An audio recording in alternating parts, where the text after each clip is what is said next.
suci lahir lan batin mungkin kok kakak nopo sudaning kula kaya akan terhitung antun janggang untuk ibu bakal paling sangsangan sekarang malah direnung cemang jenengko itu akan terhitung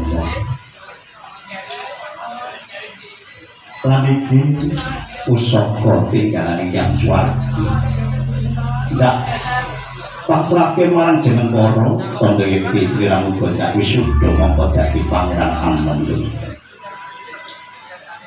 Matur syukur mongko dadosaken ing manapun kula.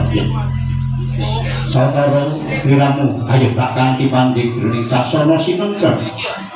Bakal netepi adat pandhik yo. Istilahe jago monggo lumampak sareng temangganipun kekalihipun